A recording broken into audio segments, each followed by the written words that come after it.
John Lund as Johnny Dollar. Roger Stern, Dollar.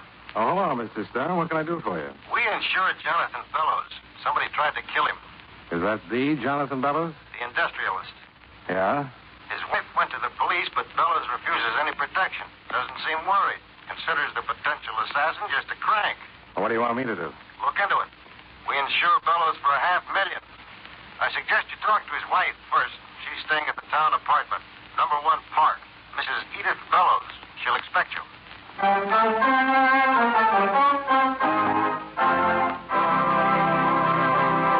Right now, I'd like to take a few minutes of your time to pass on a thought which, incidentally, concerns time.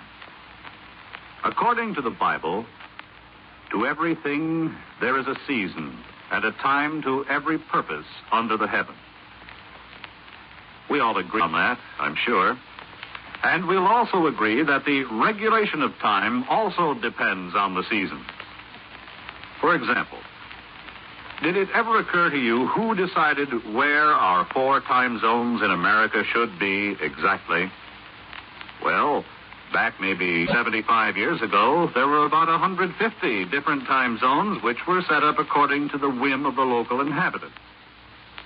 Most of the time was called sun time, and there could be 15 minutes difference between the clocks of 2 towns only 10 miles apart. So, to get rid of the confusion, the Interstate Commerce Commission was established. It divided the United States into 4 standard time zones so that railroads, planes, buses, and the mail could run on schedule. Of course, if a city wants to go on daylight saving time during the summer, that's a decision which is made locally. The standard time remains the same everywhere else. But setting the nation's clocks isn't the only job of the Interstate Commerce Commission, however. It also makes rules and regulations for the various means of transportation which go from one state to another. It sees that railroads, truck lines, barges, and boats operate safely, charge reasonable rates, and give good, dependable service. It also protects trucks and bus drivers from working such long hours that they might fall asleep while they're driving. The Commission also demands that trains, engines, and machines have safety and stop devices. It is, in itself, a safety device to assure every one of us freedom from danger as we travel about our country.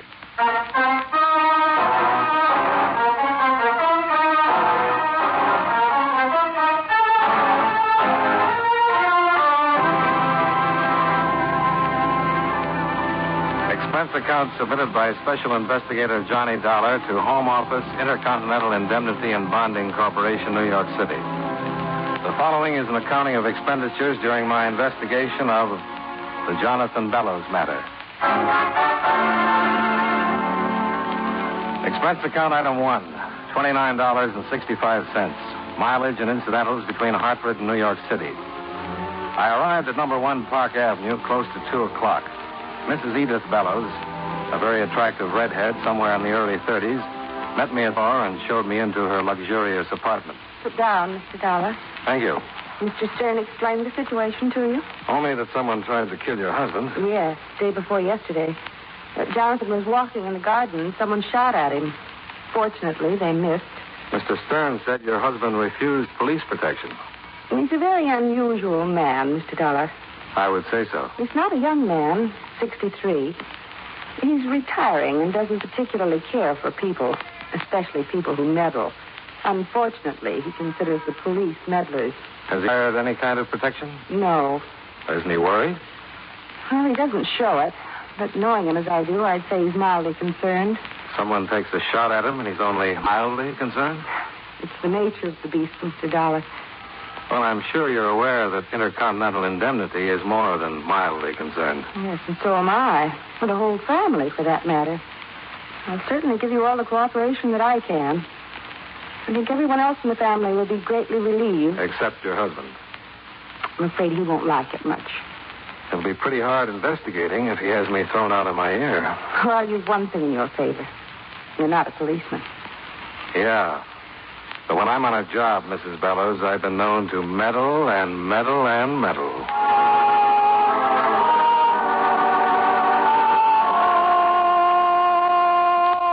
talked some more about Jonathan Bellows. Mrs. Bellows had married him 8 years before, taking her place as number 3 in his collection of wives.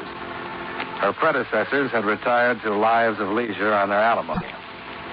Bellows had one son, Ralph, by his first marriage, now 23 years old. Around 3 o'clock, we went downstairs and climbed into a bright new station wagon. An hour later, we were driving up a long circular driveway that led to the Bellows mansion. We parked and went in. Jonathan's probably in the library. Hi. Oh, hello. Mr. Dollar, this is Ralph Bellows. Oh, how do you do? How do you do? The insurance man? Yes. Everyone know about this? Well, everyone except... Your husband. Yes. He's in the library with Professor Wilt. Going to blow a fuse. Going to be funny, huh? Well, in a way, yes. You might not get much of a laugh out of it. Uh-huh. Ralph, that's not very considerate. Well, it's the truth, and you know it. The old man's going to take off like a skyrocket, and I personally think it's very funny. I'm not being vindictive. I'm just being honest. Look, Mr. Dollar, I haven't anything against you. I don't even know you, but my father's a tough, bigoted, unreasonable old man, and I've had to put up with it all my life. Ralph. Well, it's the truth. 99% of the time, he gets his own way, but when he doesn't, he creates the most magnificent explosion you've ever seen. Gloatingly, I am proud to say that I have been responsible on several occasions for lighting the fuse. Do you own a gun? Oh, don't be ridiculous. I didn't take that shot at him. Oh, no, of course not. Ralph's just as concerned as the rest of us. Ralph, I think we'd better... Yes, certainly. Can you take it, Mr. Dollar? That's why I'm here. Then allow me to escort you to the library. Huh? You're spoiled, Ralph. Rotten.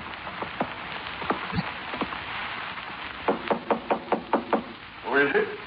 The Atomic Energy Commission. What?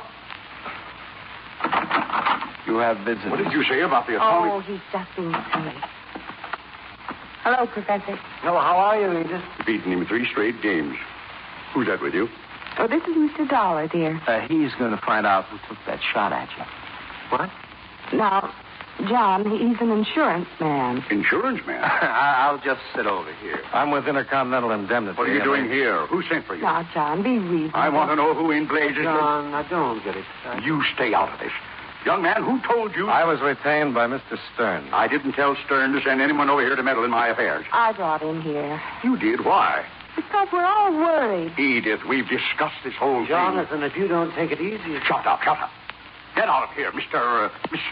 Dollar. Get out. Jonathan, please. Are you going to get out of here? Possibly. But stop looking like you're going to throw me out. Young man, just let me tell you. No, I've got a better idea. Sit down. What? Sit down. Why, you young... Now, sit down. Ralph, be still. Now, I've got something to say, and you're going to hear me out. Now, look here, Mr. Dollar. You've got no right. Who are you? Professor Wilt, Johnny Dollar. Okay, Professor. I'm going to say what I've got to say, whether you think I've got any right to or not. If you want to listen, you're welcome. Well, thank you. Young man, if you have something to say it and get out.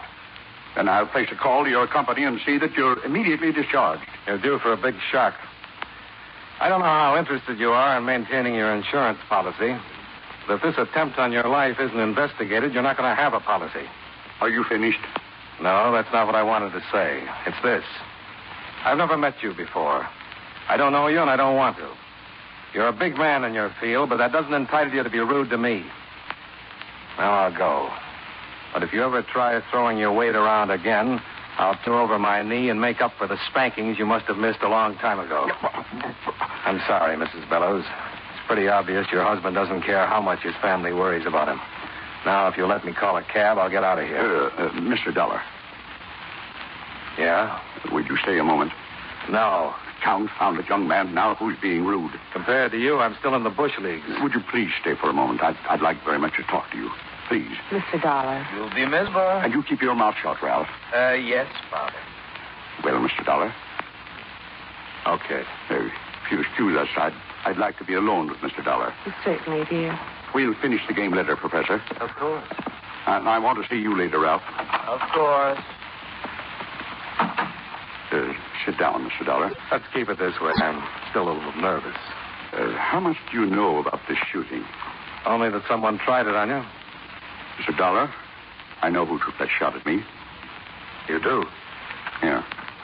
Read this letter. I missed you in the garden. I won't miss you again. You'll pay for Ashanti? Ashanti. It's in Africa. 30 years ago, I was in the mining business. I had a partner, Frank Victor. We didn't get along, and there was an argument one day in the mine. It was quite a scrap, and there was a cave-in. I got out. Frank didn't. There was an investigation, and I was cleared. Why are you telling me this? Because I've decided to trust you.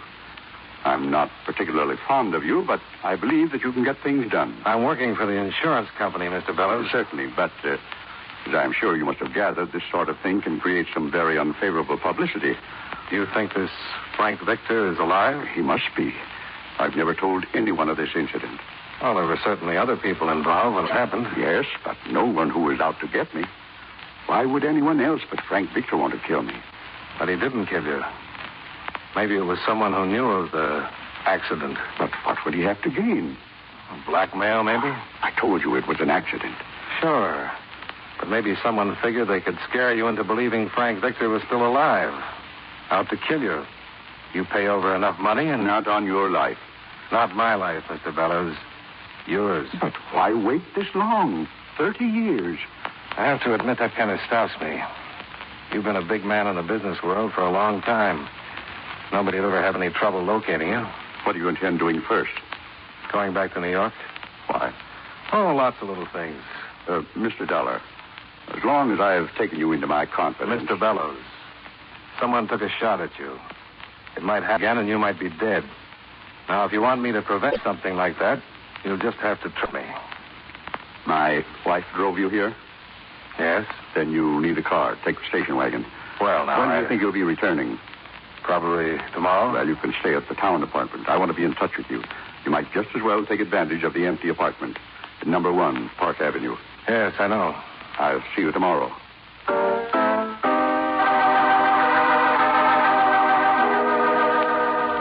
I left without saying goodbye to the rest of the family and drove the bright new station wagon back to town. I stopped off at the Times, where I wallowed through the morgue file for 3 or 4 hours. I went back 30 years to find what I was looking for. A small article dated Ashanti, Africa, 1923. It didn't say much more than what Jonathan Bellows had already told me. It mentioned the mine cave-in and a pending investigation into the death of Frank Victor, Jonathan Bellows' partner. In an edition dated 3 weeks later, I found the account of the investigation and a verified Bellows story about the verdict. Satisfied, I left the newspaper and drove to number 1 Park Avenue, where I received a royal greeting from the doorman, who informed me that Mr. Bellows had phoned to make sure I had everything I needed.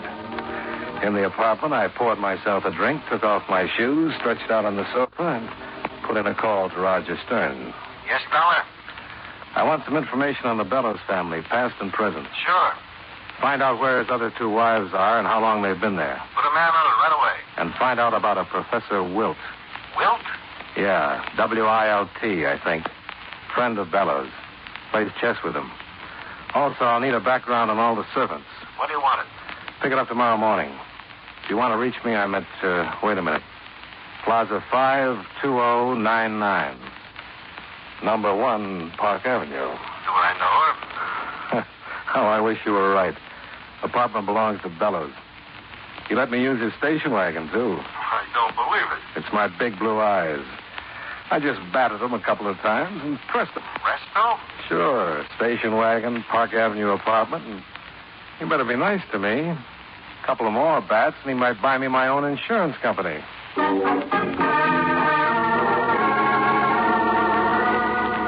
Expense account item 2, $7.50, dinner. After which I returned to the apartment and considered making a few calls that might relieve a lonely evening. I referred to my meager list of availables and was just about to try my luck when the phone rang.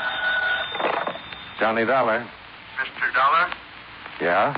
This is Mr. Bellows. I'd like you to fix something up for me. I was just trying to do the same for myself. I'd like you to go to 955 East 108th Street and pick up a... Yes, Mr. Bellows? Pick up a package for me. Bring it right out. Sure. Is anything wrong? Mr. Bellows. Nothing's wrong, Mr. Dollar. Just pick up the package and bring it right out to me. Well, sure. 955 East 108th Street? Yes, it's a bar. Ask the bartender for the package. Bring it right out. Okay. Goodbye. Mr. Bellows, are you sure there isn't something... Mr. Bellows. Mr. Bellows. Huh.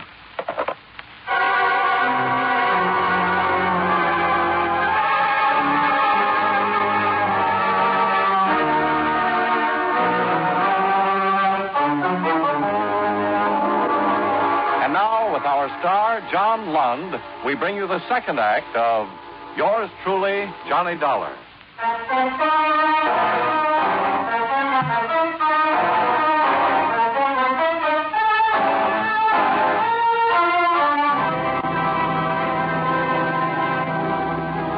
I went downstairs, climbed into the station wagon, and wheeled it east to 108th Street, where I located number 955. It was a bar, the Blue Pheasant. I parked and went in. I introduced myself to the bartender, and he gave me the package Bellows wanted. Then I left and drove upstate to the Bellows mansion. Hello? Good evening. Where's your husband? Well, I think he's still in his study. He was a little while ago. You going out? Yes, to see some friends. Where's Ralph?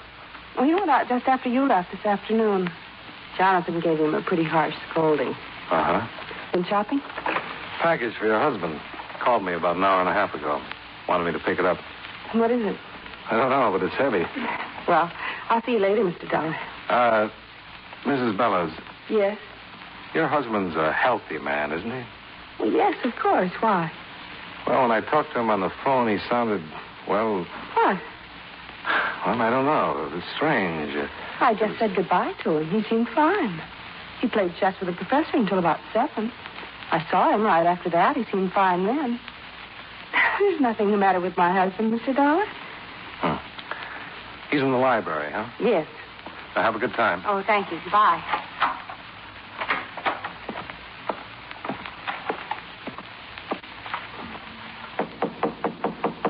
Yes? Good evening. Well, I thought you weren't coming back till tomorrow, Dollar. What? You said when you left you weren't coming back till tomorrow. But when I talked to you on the phone... Talked to me on the phone? Yeah, when you asked me to pick up this package. Package? Yeah, here. From that bar. Oh, yes, the package. Mr. Bellows, Give me the package. what's wrong with you? Nothing's wrong. Just give me the package. It's very important. I've got to open it. Okay. You're sure you're all right? Mr. Bellows.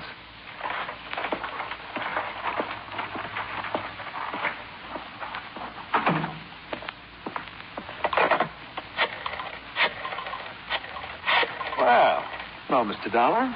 Oh, Ralph. Thought you'd gone out. Ah, just got in. I was just calling a company doctor. Doctor? I think there's something wrong with your father. What do you mean? He called me about an hour and a half ago. Told me to pick up a package.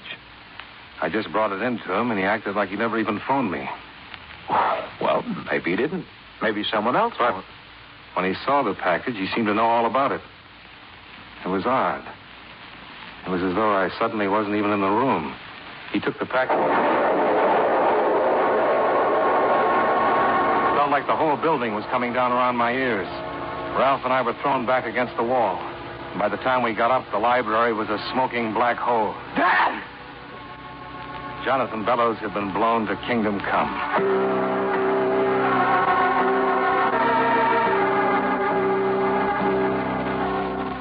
It was a bomb, all right. A big one. Planted in the package I'd given him. I called the police, and Ralph located Mrs. Bellows. Then I jumped back into the station wagon and doubled the speed limit getting back to town. The police would be busy enough until I got back.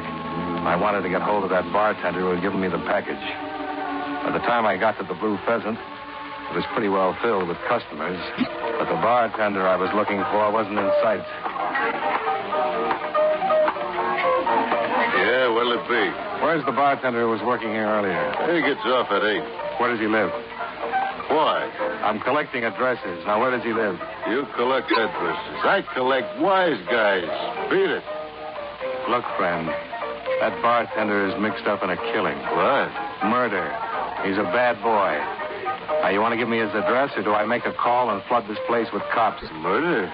You know, when someone dies the hard way and society frowns. Now, come on. What's his name? Where does he live? Earl Phillips. 588 East 157th Street. Thanks. You've been just wonderful. Well, look, I didn't know it was anything like murder. Honest, if I'd have known, I wouldn't have given you any... Please. I'm getting all choked up.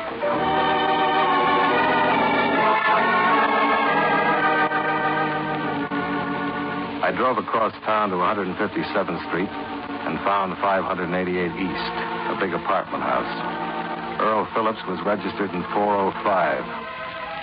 I gave him a few minutes while I knocked my knuckles loose, then went and dug up the landlady to have her open the door. Oh, she was a dream. About 4 years older than Grant's tomb, with a gin disposition that would make a lost weekend seem like a Miami vacation. The type that should never have been dug up. Now, look, honey, I got cleaning to do. Look, sweetheart. Sweetheart. An expression of fondness. Look, Buster, don't give me no words longer than one syllable. Cop. You cops got badges. Here.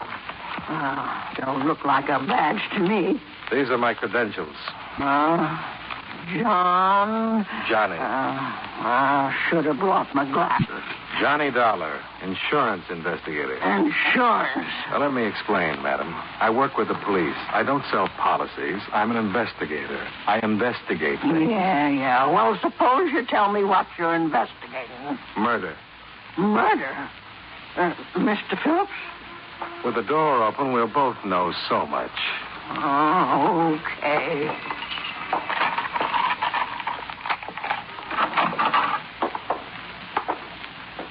Turn on the lights.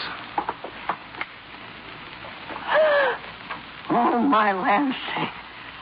Yeah, mine too. Is he?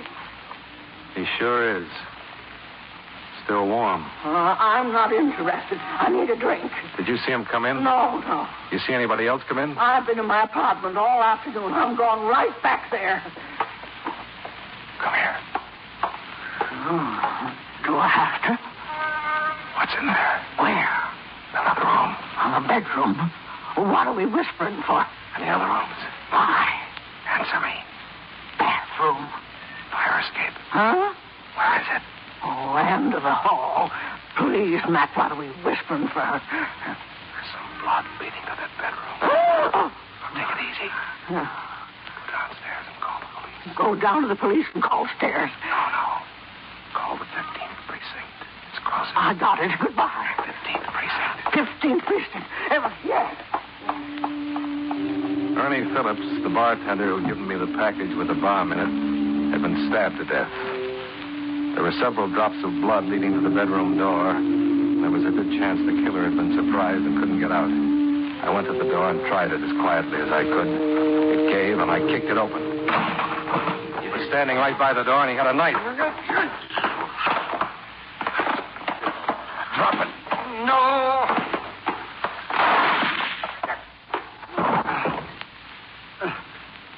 You should have listened to me, Professor. Bad? Yes? Landlady's after the police. You want to tell me about it? Sure. Help me. Sit up. All right.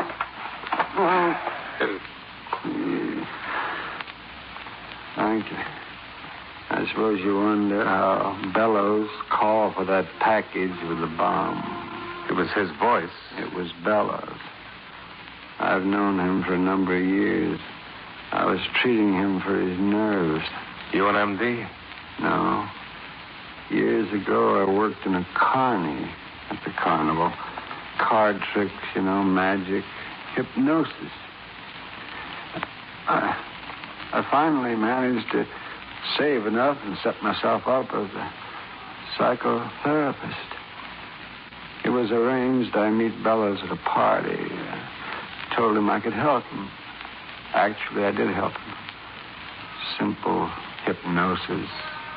Turned out to be a good setup. Paid me well, and while I had him on, I learned a lot about his business and his personal life, too. He told you about the Ashanti affair?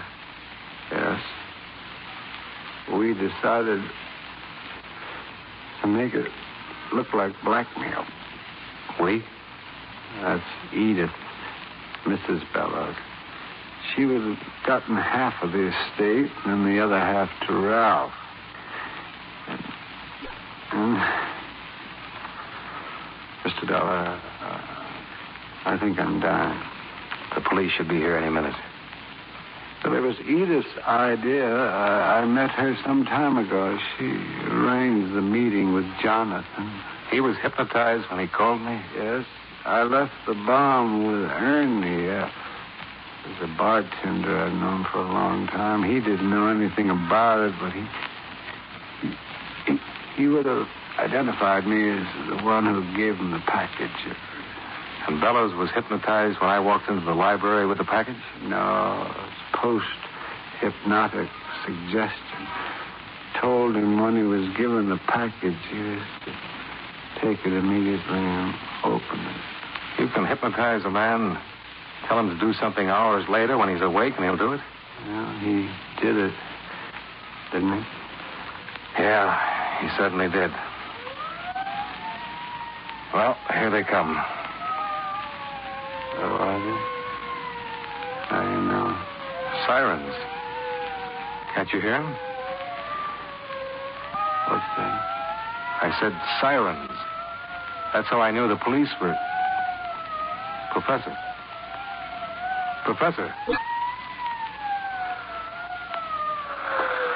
Well, you wouldn't have liked the sound anyway.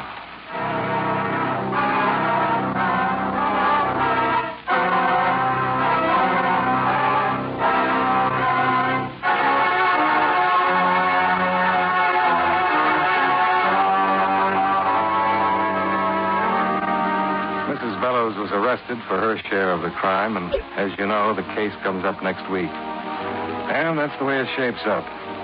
They needed someone to be a witness to the letter and hear the old man's story firsthand, and I wound up the patsy.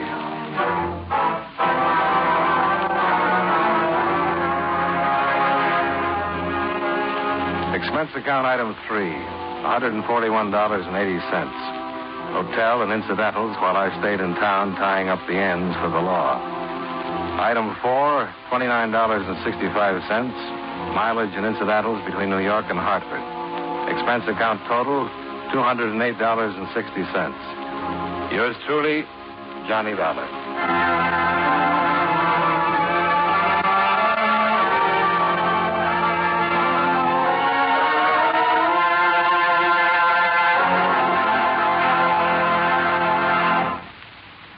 You know, many great men have attained the highest office in our land, the presidency of the United States. Can you guess the name of this man? The son of a Baptist minister, he entered Union College at Schenectady, New York, at the age of 15. He was the fourth vice president to become president through the death of the chief executive. One of his first acts as president was the signing of the Civil Service Act. The territory of Alaska was organized during his administration, and standard time was adopted throughout the country. If you don't know his name by now, here are 2 more clues. While he was president, the American Federal Labor was organized, and the Brooklyn Bridge was completed. Who was he? Chester Allen Arthur. You've been listening to the OTR Gold Network. Find more classic radio at otrgold.com.